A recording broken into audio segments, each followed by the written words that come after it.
बिस्मिल्लाहिर्रहमानिर्रहीम। अस्सलाम वालेकुम। Welcome to my YouTube channel. तो आज हम आपके साथ शेयर करेंगे सर्दियों के लिए ज़बरदस्त रेसिपी। वो है खजूर की चाय, जो आपने कभी ना बनाई होगी ना देखी होगी, लेकिन ये ज़रूर बनाएं। सर्दी का तौर है, ये सर्दी भगानी है या ख़ुद को गर्म रखना है, एक्टिव रखना है, तो ये चाय खजूर की ज़रूर बनाएं। तो अगर आपको मेरी ये वीडियो पसंद आए तो मेरे चैनल को सब्सक्राइब करें, शेयर करें और लाइक ज़रूर करें। तो आइए चलते हैं अपनी रेसिपी की तरफ। ये हमने 10 खजूरें ली हैं। ये खजूरें थोड़ी सख्त वाली हैं, तो इसलिए मैंने इसे 3 से 4 घंटे भिगो दिया था।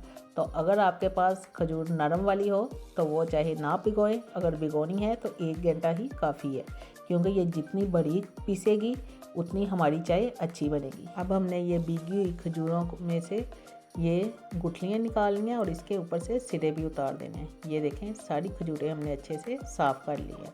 तो अब हमने क्या करना है, ये जो पानी है खजूरों का, इसी में हमने इसको ब्लेंड कर लेना है।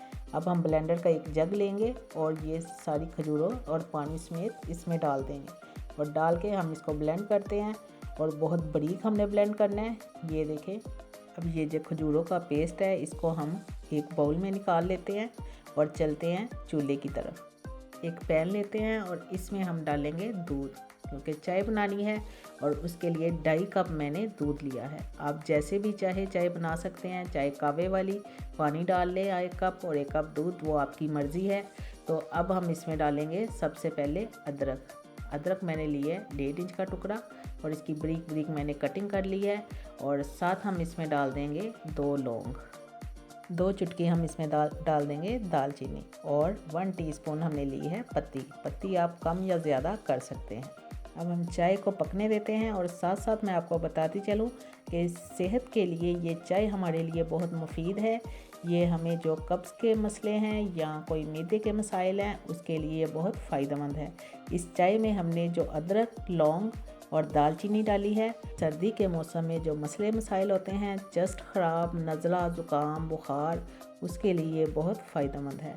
अब हम इसमें डाल देंगे खजूर का पेस्ट, क्योंकि चाय पकने वाली है तो आखिर में हम इसमें डालेंगे खजूर का पेस्ट। अब इसको हमने डाल के बहुत अच्छे से पकाना है। अगर आप चाय पतली भी रखेंगे तो ये खजूर का पेस्ट डालने से ये बहुत गाढ़ी बन जाएगी और बहुत मज़े की चाय बनेगी। चाय बहुत अच्छे से पक रही है। आगे का प्रोसेस वैसे ही है जैसे हम आम चाय बनाते हैं। तो सर्दी के मौसम में ये चाय डेली ज़रूर बना के पिया करें और इससे आपको सर्दी बिल्कुल नहीं लगेगी और आप चाकवा चौबन और गर्म रहेंगे। ले जी, हमारी खजूर की चाय बनके तैयार हो गई है और मैंने इसमें चीनी बिल्कुल नहीं डाली, क्योंकि खजूरें खुद ही बहुत मीठी होती हैं, तो इसलिए हमें चीनी की ज़रूरत ही नहीं पड़ेगी। तो उम्मीद है आपको मेरी ये रेसिपी पसंद आई होगी। तो अगर आपको मेरी ये रेसिपी पसंद आई तो मेरे चैनल को सब्सक्राइब करें, शेयर करें और लाइक ज़रूर करें। तो चले गाइस, फिर मिलेंगे एक नई वीडियो के साथ। तब तक के लिए अल्लाह हाफिज़।